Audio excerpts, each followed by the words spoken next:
That day, I was supposed to go with Michael to register our marriage, but he suddenly brought something up.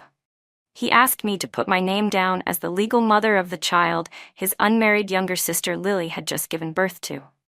Lily wasn't married, but already had a baby, which would affect the family's reputation, so he wanted me to register the child under my name and treat it as our own. I refused outright. Michael's face darkened, and in a cold voice, he threw out a single sentence.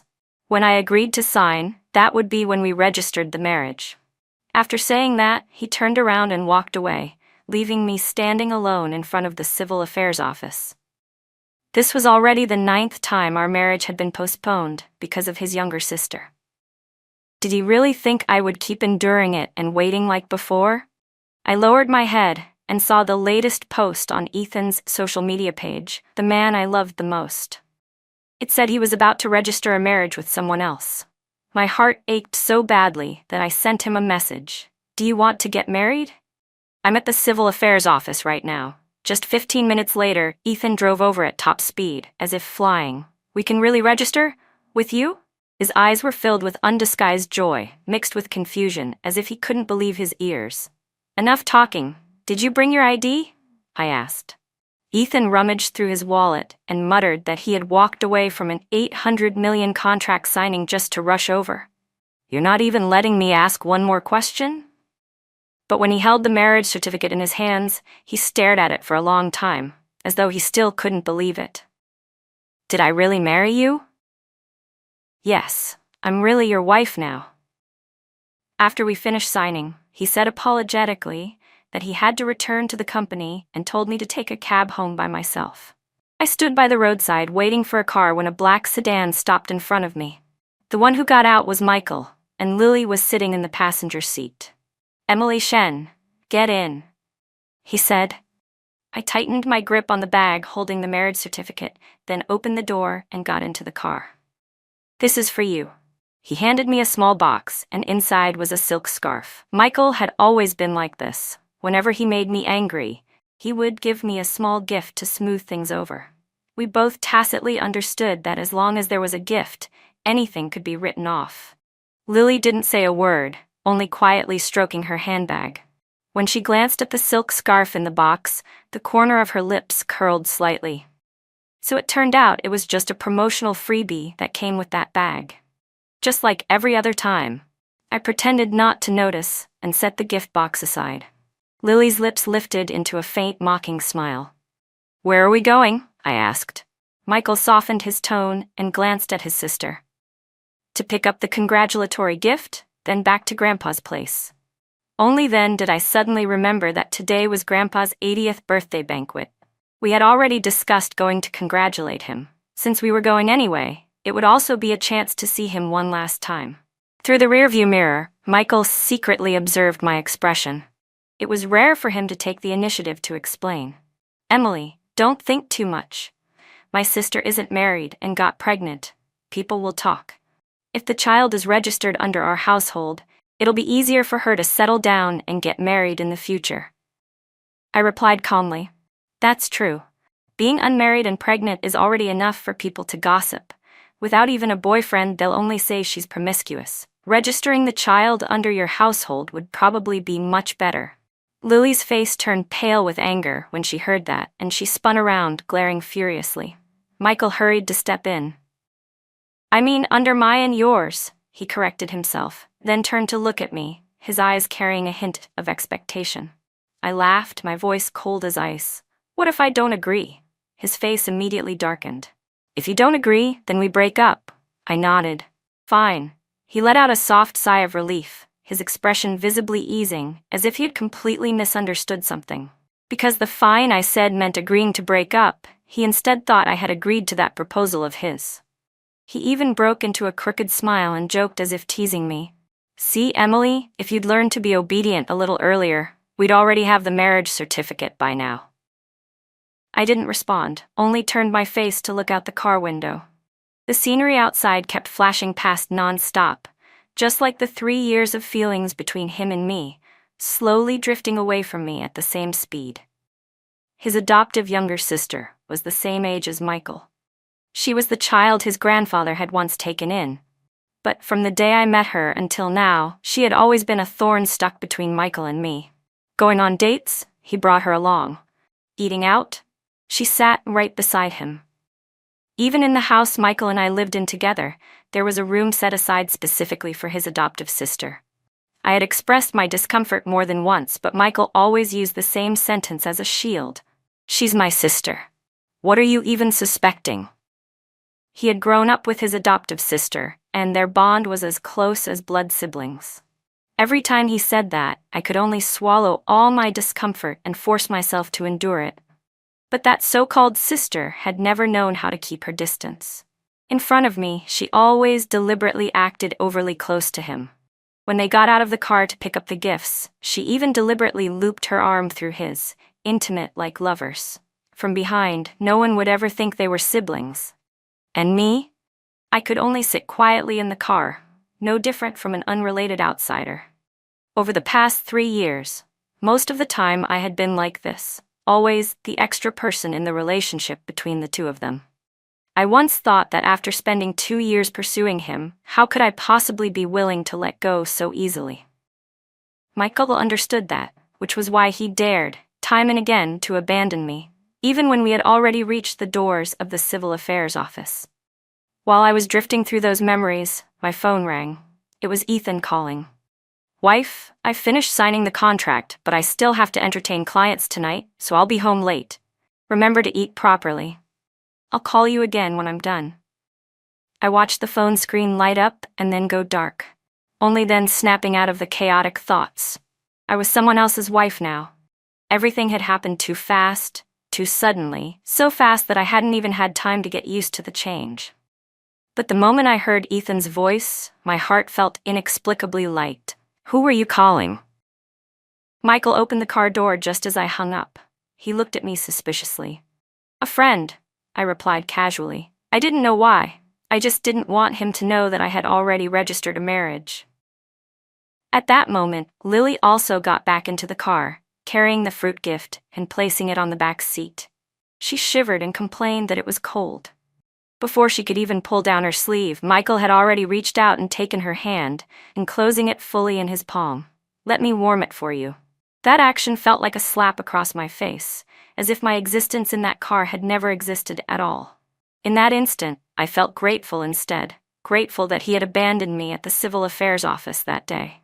If I had really married him, could I have endured the ambiguity between the two of them for the rest of my life? I gently shook my head. "Michael, it was so cold outside just now. Is the baby okay?" Lily suddenly spoke in a soft voice, laden with hidden meaning. The moment he heard that, Michael immediately became tense. He hurriedly took off the Bodhi bead bracelet from his own wrist and put it straight onto Lily's wrist. In the rearview mirror, Lily looked at me, the corners of her lips curving up into an undisguised, triumphant smile. But that bracelet, I had climbed all 999 stone steps up the mountain during my period, gone to the temple at the summit to pray for Michael's safety, and on the way back down, I had even run into a torrential rainstorm and nearly been swept away by the floodwaters. 2 years ago, when I gave him that bracelet, he had been so moved that he cried. He said he would wear it for the rest of his life and never take it off. Yet in just 2 short years, he could casually give it to someone else. The memories streaked through my mind like a shooting star. I forced myself to hold back the tears welling up at the corners of my eyes, then reached out, grabbed Lily's wrist, yanked the bracelet off hard, and hurled it straight out the car window. A flash of anger crossed Lily's face, but it quickly turned into a look of grievance. With tears in her eyes, she said, "Michael, is Emily angry now? Is it because you gave me the bracelet? But even if she's angry, she shouldn't have thrown it away. After all, it was something you cherished so much." She sounded as if she were accusing me of not valuing him at all. Michael's expression immediately darkened. "Emily, have you lost your mind? It's just a cheap bracelet. What's it even worth? What's wrong with me giving it to my sister? If you're going to be this selfish, I can't marry you." I looked at him, my voice icy. "Then don't marry me. It's not that big of a deal." Hearing that only made him angrier. Clearly, in this situation, the person with the greatest right to be angry should have been me. Yet he pressed his lips together, slammed on the gas, and sped off like a madman, blowing through 2 intersections while the red lights were still on. When we arrived at the Lamb family home, Lily was immediately summoned into the study by Grandpa. "Who did you get pregnant by? If you can't get engaged, then get rid of that child immediately. No daughter of the Lamb family is allowed to have a child before marriage." Even from down the hallway, I could clearly hear the old man's furious shouting, along with Lily's sickly kitten-like sobbing. Michael looked as if he were sitting on hot coals. He grabbed my hand, his expression grave, and launched into the familiar round of persuasion. "Emily, you saw it yourself. Look how much my sister is suffering. Go talk to Grandpa. Tell him you had someone carry the pregnancy for you, that you're afraid of pain, so you had a baby now and won't need to give birth in the future." I immediately flung his hand away. "Are you insane? For your sister's sake, you want me to admit that I can't have children? Is the baby yours or something?" Michael's face instantly darkened. "Emily," he shouted, his voice heavy as stone. "What nonsense are you talking about? How could I ever do something like that? You agreed just now in the car, didn't you?" I curled my lips into a cold, mocking smile. "Everything you've done, you couldn't finish listing it, even if you talked all day." His hand suddenly tightened around my wrist, each word ground out between his teeth. "If you still want to be my wife, you'd better accept this child and stop interfering in matters between my sister and me. Think it over carefully." With that, he shoved me aside and turned to walk away, leaving me standing alone in the grand hall filled with fake congratulations and hollow laughter. At the end of the banquet, I planned to go say goodbye to Grandpa and then leave. Just as I turned into a section of the hallway, I was suddenly dragged hard onto the balcony. Standing there was Lily, her eyes red-rimmed, one hand clutching her belly like a clumsy actress about to go on stage. Michael gripped my hand tightly, his voice as cold as an early winter wind. "Emily, today, you have to give me a clear answer. Are you going to put this child under your name or not?" I struggled to pull my hand free, but the more I struggled, the tighter his grip became. I sneered. "You're this anxious over the baby, then it must be yours." The moment the words left my mouth, I caught a flash of panic in Lily's eyes. It was only for an instant, but it was enough to confirm that I had guessed right. Michael tightened his grip even more, pain shooting through my wrist as if it were about to break. "You're still doubting me?" His face hardened. "I've really spoiled you too much." He raised his other hand and pinched my chin hard, his voice cold and metallic. "Today Grandpa scolded Lily. Seeing her lose face like that must have made you feel pretty satisfied, huh? If I had known earlier that you were this vicious a woman, I would never have agreed to love you." He had said that line countless times before, every time we argued. It was always the final blow that left me speechless, and every single time, I was the one who gave in, the one who apologized, the one who reached out first. I used to make all kinds of promises in exchange for his reluctant nod, but this time I didn't do that anymore. I swallowed the lump in my throat, forcing myself to stay calm, my voice steady and resolute while I still could. "Let's break up." He froze. His eyes, filled with suspicion, stared straight at me, and the hand that had been gripping my wrist immediately loosened. "Emily, are you serious?" he asked. Before I could answer, he continued on his own. "You know my temper very well. If I'm the one who says it's over, I'll never turn back. Don't casually say the word break up in front of me." With that, he turned and walked away. I also turned my back and strode off the rooftop. This place, the Lamb family, had nothing to do with me anymore starting today. I had barely taken one step when Lily suddenly shoved me hard from behind. By instinct, I grabbed her arm, and the two of us tumbled down the steps together. She landed on top of me, my spine slamming violently against the cold stone floor, the pain spreading until it went numb. I pushed her away with effort, and she rolled to the side. I struggled to sit up without saying a word, then swung my arm and slapped her hard across the face. The sharp crack rang out, and my own palm burned from how hard I had hit her. At that moment, Michael turned back and caught the final scene. "Lily?" His shout tore out of his throat, echoing through the backyard like thunder. He charged over like a madman and kicked me brutally without holding back, sending me flying several steps away, my back slamming into the railing. He dropped to his knees and pulled Lily into his arms as if she were his entire world. "Are you okay? Where does it hurt? Do you feel uncomfortable anywhere?" Lily trembled in his embrace, her voice weak, like someone who had just escaped disaster. "It hurts. It hurts so much." She hit me. She pointed at me, tears streaming down her face. Michael looked at me as if he wanted to burn me alive. "Emily, I will absolutely never forgive you this time. Just wait," I shouted back, my throat choking up. "Aren't you going to ask why I did it?" Tears spilled out uncontrollably, partly from the pain, partly because over the past 3 years, the person Michael had always trusted unconditionally had never been me. He didn't say another word. He simply bent down, picked Lily up, and walked away. After taking a few steps, he turned back and glanced at me from head to toe. "You're coming to the hospital too. If anything happens to my sister, I'll call the police." His voice was icy, so cold it pierced through skin and flesh and stabbed straight into my heart. My whole body burned with pain, especially my leg. When we fell, Lily's entire weight had slammed onto me, leaving one thigh numb with pain. My elbow was scraped open, blood still flowing. Anyone could tell that my condition was more serious, yet Michael was like a blind man. In his eyes, there was only one person, Lily. I forced myself to stand up despite the pain, draped my coat over my shoulders and silently followed them to the car. This time he drove even faster than before, nearly crashing into the median. As he drove, he panicked. "Don't fall asleep. We're almost at the hospital." He sounded as if she were on the brink of death. Lily played along well, clutching her stomach and groaning. "Michael, I feel dizzy. I don't think I'm okay."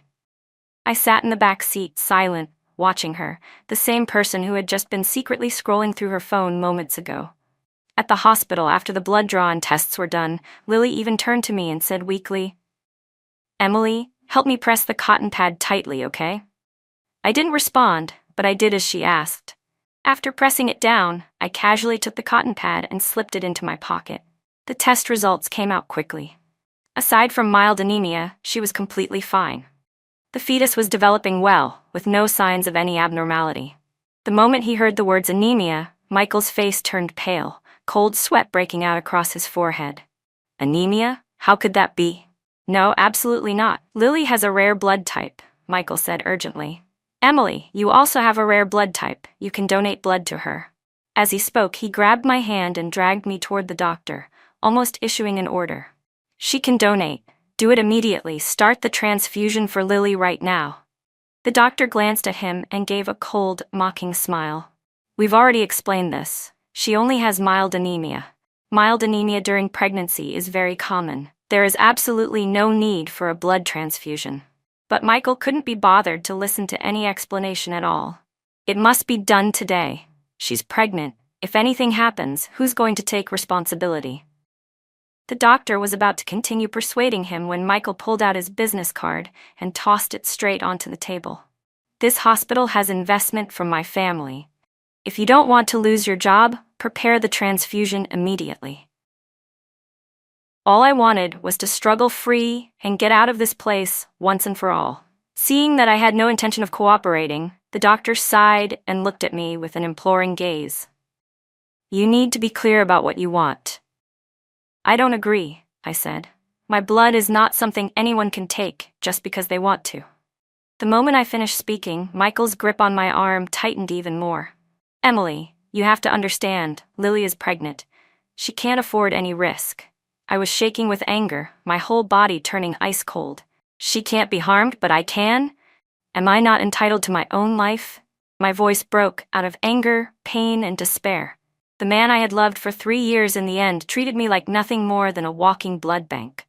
Michael paused for a split second, but less than a second later, he still didn't let go. He even lowered his voice, coaxing me. "Be good, Emily. Just donate the blood. Tomorrow, I'll take you to register our marriage. Isn't that what you've always wanted?" This time I promise I won't go back on my word. I struggled in panic and screamed, let go of me." But he still held me tightly, even signaling for security to come and restrain me. In a frenzy, I pulled out my phone and called Ethan. Help me." I hadn't even heard his reply before someone slapped the phone out of my hand, sending it crashing to the floor. From the speaker, Ethan's voice still rang out. "Ethan, what's wrong? Where are you?" But the sound of footsteps, the chaos, and the shouting around me swallowed his voice in the turmoil. A group of people pinned me down and forced me into the blood draw room. I was completely restrained, unable to move. I had chronic anemia due to menstrual disorders and had been undergoing treatment for years without improvement. And the person who knew that best was none other than Michael. Yet he was the very first to drag me onto the injection bed. He had once taken me to see a traditional Chinese medicine doctor, saying he was worried about my health.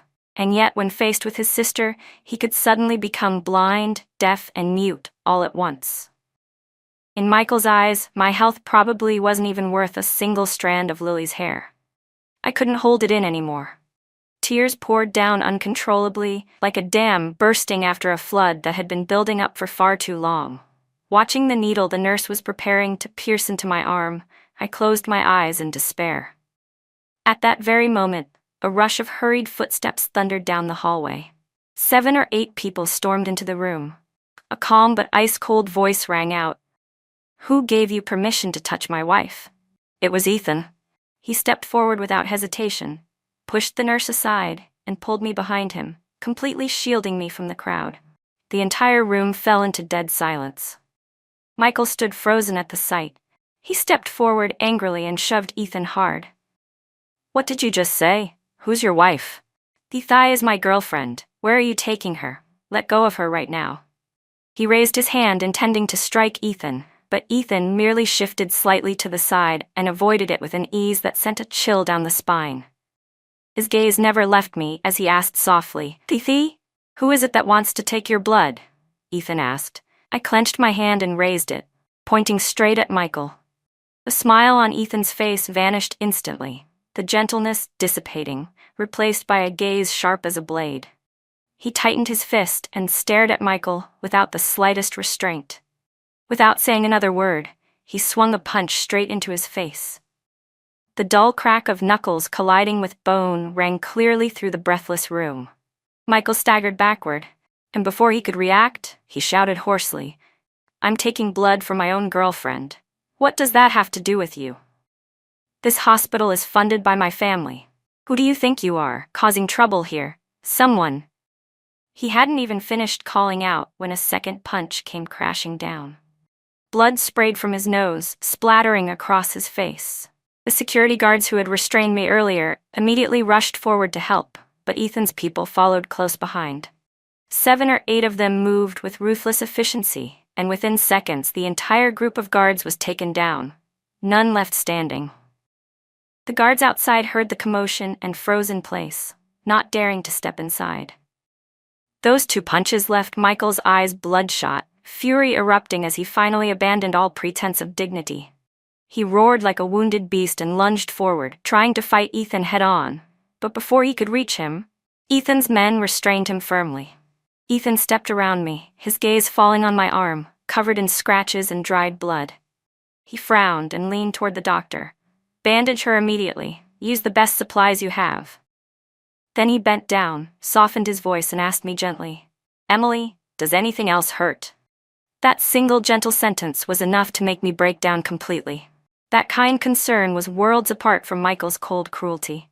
The tears I had been holding back finally spilled over, streaming down uncontrollably. Ethan pulled me into his arms and held me tightly, as if embracing his entire world. "Don't be afraid, my wife. From now on, no one will ever bully you again."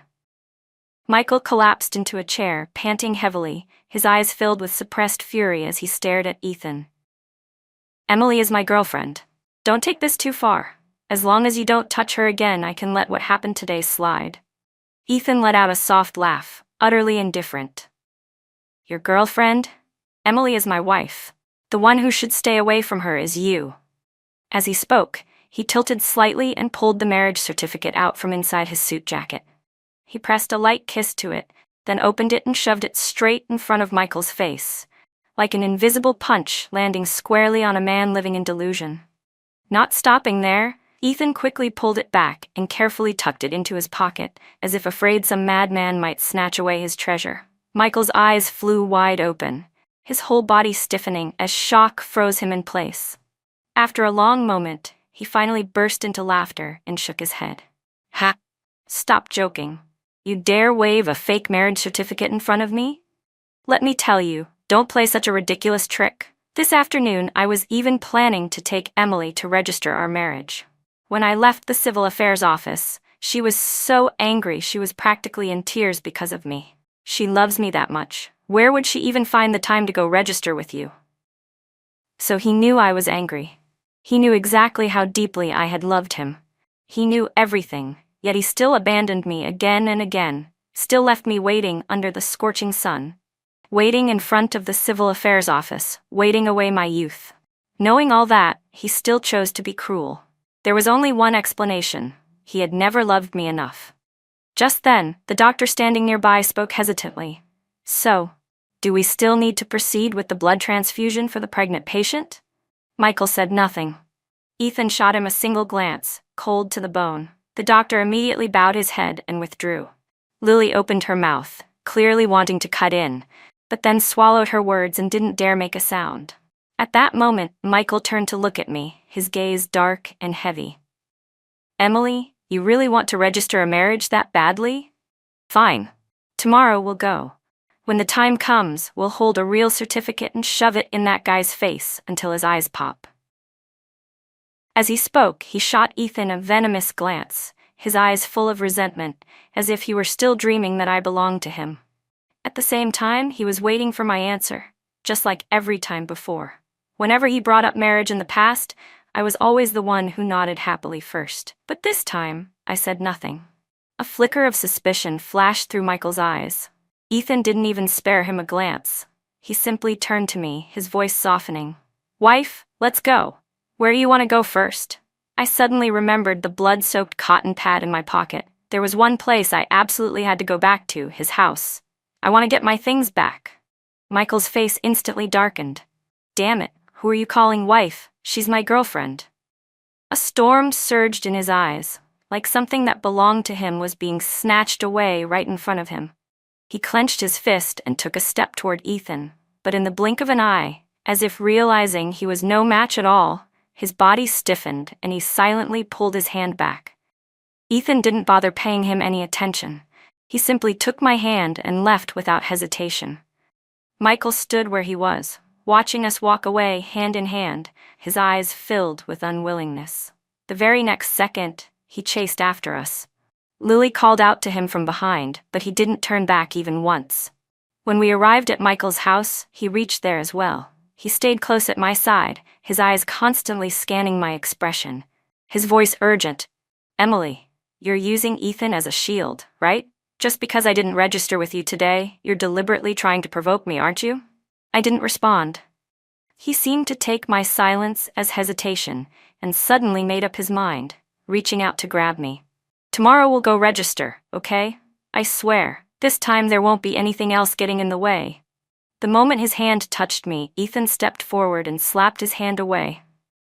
Say what you need to say quickly. Don't touch my wife. Michael pressed his lips together, his chest heaving as he struggled to suppress the anger surging inside him. I stopped looking at him, turned around, and began packing my belongings, stuffing them into a suitcase, one by one. When I opened the wardrobe, my hand suddenly froze. The sexy nightgown I had bought had been torn out of its packaging. I just bought this. Who gave you permission to open it? Michael replied casually. Wasn't it something you've already worn? If you're going to wear it, of course you have to open the package. I frowned. When did I ever wear it? That outfit was something I had deliberately saved for our wedding night, planned long ago, back when I still believed I would marry him. He fell silent for a moment, then muttered, 3 months ago, that night with the heavy rain. I was drunk. You wore that dress and were with me. Halfway through the sentence, his voice caught in his throat, his pupils shrinking slightly, as if he had suddenly remembered something terrifying. I looked at him coldly, each word enunciated clearly. That night, I tried to stop you from drinking. You didn't listen, and I got angry, so you slept in the living room. I slept there the whole night. When was I ever with you? The air grew thick and oppressive. I, too, began to recall vague details I had once overlooked. I didn't say anything more. Perhaps something in Michael's heart had just been pierced straight through. He staggered and collapsed onto the floor, his eyes hollow and unfocused. Ethan sat down on the sofa, pretending to play with his phone. A comedy video was playing on the screen, and bursts of laughter rang out at a steady rhythm. But I knew he was only pretending, deliberately acting as if he hadn't heard anything at all. I quickly gathered the rest of my belongings and stuffed them into the suitcase, then casually grabbed Michael's toothbrush as well, the gesture decisive and cold at the same time. When I went downstairs, it happened to be just as Lily returned. She saw me and let out a cold, mocking snort, the corner of her mouth lifting in contempt, her gaze carrying the look of someone who believed she was the final victor. But in the very next second, that look froze solid when Ethan walked over. Without hiding the disgust in his eyes, he didn't say a word and simply swept me up in his arms right there in the middle of the grand hall. He spun me around quickly, my skirt lifting lightly with his strong, confident steps. He lowered his head and kissed me on the lips in front of Lily's stunned gaze. "Wife, I finally married you. I'm so happy." Even though we were already legally married, Ethan didn't skip a single ritual. His proposal, the engagement, the wedding ceremony, every step was prepared in a rush, yet with meticulous care, making sure I lacked nothing. The next day, I received the DNA test results showing a match. I took a photo of the report and sent it to Michael. On the other side of the screen, he kept typing and deleting over and over, yet no message ever came through. What could he possibly say now? An apology? An "I didn't know"? Or a belated plea? Whatever it was, it no longer had anything to do with me.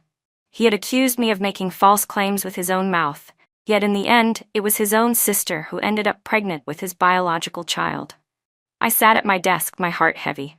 The more I thought about their relationship, the more I felt that over the past 3 years, I had been nothing more than a third party, intruding into a relationship that had been secretly legitimized under the guise of adoptive siblings. I raised my coffee to my lips, hoping its bitterness could drown out the bitterness in my heart. Just then, the office door was pushed open and Michael walked in, his expression dark, his eyes murky, as if he were desperately suppressing a raging storm. The moment he saw me, he dropped to one knee on the floor and wrapped his arms tightly around my leg. "Emily, I really didn't know. Only now do I remember what happened that night 3 months ago. I was drunk. Lily was wearing the dress you bought, and she even covered her face with a towel. I thought it was you, that's why." His voice was hoarse and broken. "She never said she liked me. I only just considered that possibility. I truly never expected the child to be mine. I've been good to Lily only because we grew up close since childhood. In my heart, she was always just my sister." Tears began streaming down his face, his voice trembling. "I'll make her get an abortion, Emily. Don't worry, you used Ethan to make me jealous, didn't you? Lily told me everything last night about how Ethan picked you up and spun you around downstairs, even kissed you. I was furious, completely out of my mind, but now I forgive you. Don't be angry anymore, okay?" He looked at me with pleading eyes, as if I were still the girl who had once loved him with her whole heart. Right after that, he pulled out his ID card from his pocket, his voice hurried. "Let's go register right now. This time, nothing will stop us anymore. I promise I'll never abandon you again." As he spoke, he grabbed my hand and tried to pull me along. I yanked my hand back and curved my lips into a faint smile. "I already registered. Didn't I tell you yesterday?" Michael's eyes immediately flashed with panic, but he still tried to keep his composure. "That certificate Ethan showed yesterday was fake, right?" I lifted my lips in a mocking smile. "Issued by the Civil Affairs Office, stamped in red, 100% authentic." Michael stood there as if turned to stone, his face drained of all color, like someone who had just woken from a dream. Then, after a few seconds of stunned silence, he suddenly roared, "How could you do this? You're my girlfriend. How could you go and register with someone else?" He was shaking with rage. His brows knit tightly together, and even his voice began to tremble. "Do I still count you as my girlfriend?" I said coldly. "Every single day, you're glued to your sister. To outsiders, the two of you look like a couple. The moment I mentioned the word sister, his momentum instantly deflated. In everyone else's eyes, I was the third party intruding between the two of them.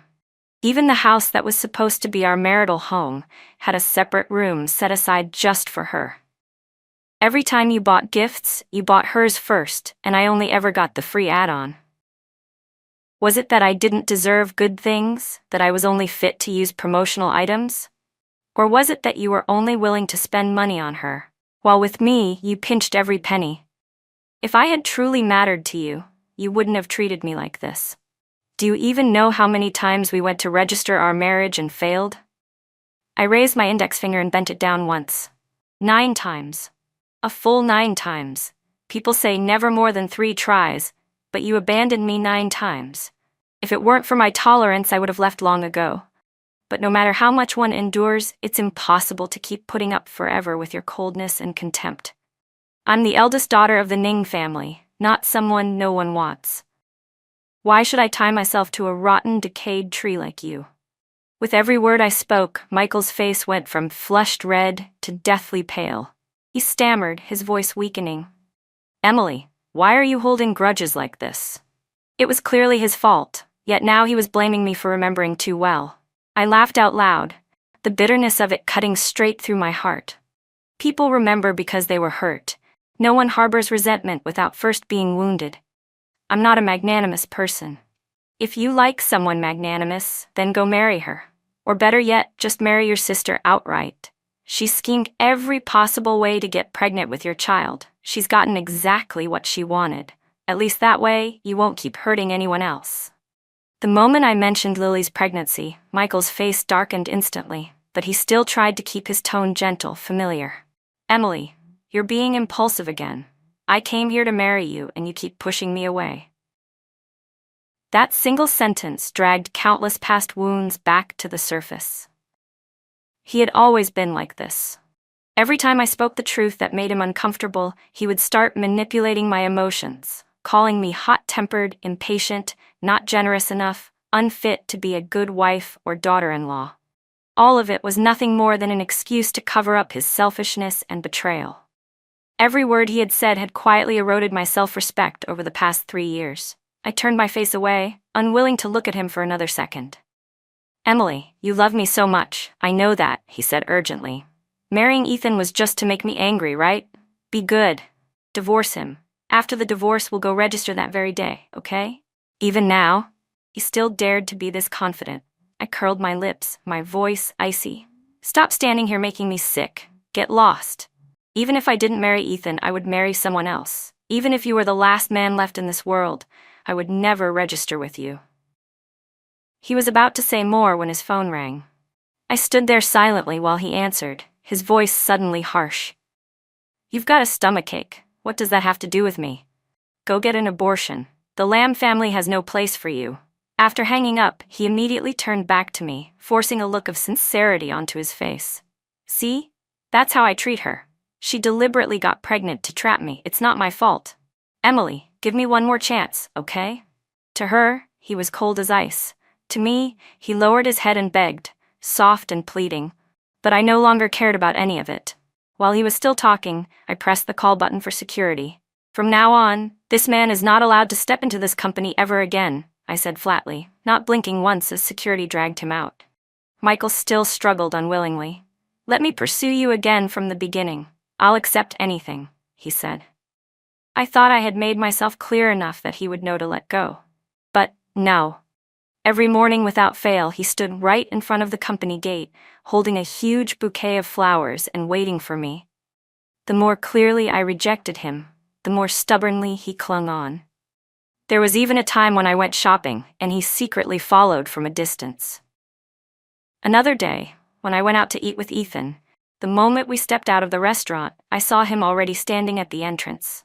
As soon as he saw me, his eyes lit up instantly, as if an entire starry sky had fallen into them. Emily, today is our 3-year anniversary, he said. I came to give you a gift. He held out a box, jewelry packaging from a famous luxury brand. I looked at Michael as if I were watching a farce. We ended a long time ago. What anniversary is there to talk about? Are you really so idle that you have nothing better to do? But he acted as if he hadn't heard a word, still stubbornly holding the gift box out in front of me. Open it and take a look. You'll definitely like it. Ethan finally couldn't stand it anymore and reached out, knocking the box hard to the ground. Michael, haven't you acted enough? He said coldly. Back then, when I was pursuing Emily, she only liked you, so I stepped aside. Now she's my wife, and you still won't give up. What exactly do you want? The box fell open, and the necklace inside rolled out. It was the exact style I used to love. No wonder he had been so insistent that I open it. I let out a scoff. My tastes can change too. When I still liked you, you never gave it to me. Now that I don't like you anymore, even if you give it to me, it's meaningless. Ethan pulled me into his arms, his voice calm but firm. Do you think my wife has never been given gifts? Over the past few days, I've given her more than you did in all 3 years combined. Michael's face instantly darkened, as if all the color had been drained from him. But Emily, you loved me so much. How could you change so quickly? I don't believe it. I don't believe it, he said, clutching his head, his expression twisted in pain.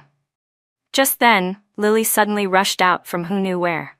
Michael, what's wrong with you? When she saw me standing next to Ethan, the jealousy in her eyes was impossible to hide. A fickle woman like Emily, leaving her was the right choice. Come back to me. As she spoke, she reached out to grab Michael's hand, but he shoved her hand away forcefully. Stay away from me. If you hadn't set this trap, Emily wouldn't have left me. You're my adoptive sister, don't you understand that? You have no shame, but I do. Lily hadn't expected something so private to be exposed in public like that. Her face instantly turned pale with humiliation. Still, she tried to argue. We're not blood-related. Don't talk nonsense. Michael glared at her, his eyes bloodshot. You planned this from the very beginning, didn't you? I didn't know which part of that exchange had accidentally sparked the crowd's curiosity, but more and more people began to gather. Whispers rose around us. Isn't that the heir of the Lamb family? The eldest son of Lamb Group? That woman next to him, she's pregnant, right? She seems to be part of the Lamb family too. My God, what did I just hear? Some people were so eager they even told others to keep quiet so they could hear more clearly. The crowd grew larger by the second. When Lily realized people were starting to recognize her, she panicked and tried to pull Michael away. As for me, from beginning to end, I felt nothing but disgust at his relentless persistence. If I didn't cut things off cleanly, he would never let go. I took a deep breath and spoke decisively. Michael, you always claim to be a gentleman. But if you're a gentleman, you should be clear and straightforward. I'm already someone else's wife. I don't want to be disturbed by you ever again. I hope from now on you stop following me. The more you cling to me, the more despicable you look. Before Michael could even react, Lily could no longer hold it in. Who do you think you are that he would need to follow you around? Lily sneered. The Lamb family is that rich. Do you really think they can't live without you? You hadn't even broken up yet, and you were already rushing to throw yourself into another man's arms. A woman like you, none of us can even be bothered to look at you. She was about to continue when a sharp slap rang out, loud and unmistakable. Michael suddenly swung his hand and slapped her across the face. Since when do you have the right to speak here? He snapped coldly. Don't forget, you're just an adopted daughter of the Lamb family. My business is not for you to interfere in. The slap sent Lily stumbling back several steps. Her face instantly flushed red. She clutched her cheek, her eyes filled with shock and humiliation. You dared to hit me, Michael? Her voice trembled with emotion. But Michael showed no mercy at all. His gaze burned with fury as he stared at her. So what if I hit you? If it weren't for you, I wouldn't have lost Emily. You're a jinx, a walking disaster. It'd be best if I never had to see your face again. With that, he pulled out his phone and issued a cold command to have Lily taken to the hospital for an abortion. Today, immediately, someone was to come and get her. Lily's face turned deathly pale at once, her lips trembling in panic. No, Michael. This is our child. I know I was wrong, but the baby is innocent. Don't treat it like this. As she spoke, Lily retreated in terror, turning as if to run, but Michael grabbed her before she could escape. Within moments, the people he had called arrived and dragged Lily away. Amid that chaos, Ethan and I didn't say another word. We quietly left. Later, I heard that Lily had been forcibly taken for an abortion that very day. The Lamb family, afraid of the scandal spreading, didn't even leave a single person behind to care for her. In the days that followed, Michael no longer appeared around me until my wedding day. But Ethan had long since prepared for the possibility that Michael might come to cause trouble, so he arranged for extra security. To everyone's surprise, however, Michael didn't show up at all that day. Instead, he started a live stream online, attempting suicide. I later watched the recording. In the video, Michael said, "Once, I had a very beautiful girl. Heaven sent her to me. She stayed by my side for 3 years, but I didn't know how to cherish her. Only after losing her did I regret it to the extreme. In this world, there is probably no pain greater than this. If heaven were to give me a second chance, I would tell her, 'I truly love you.' But today is her wedding day. I know that from now on, I will never again have the chance to hold her in my arms. A life like this, what meaning does it still have for me? I want to leave this world. I wish her a happy marriage and a lifetime of peace." After saying those words, he attempted suicide. I heard that someone reported it to the police right away. They traced his location quickly, but they were still one step too late. When they found him, he had already carried it out.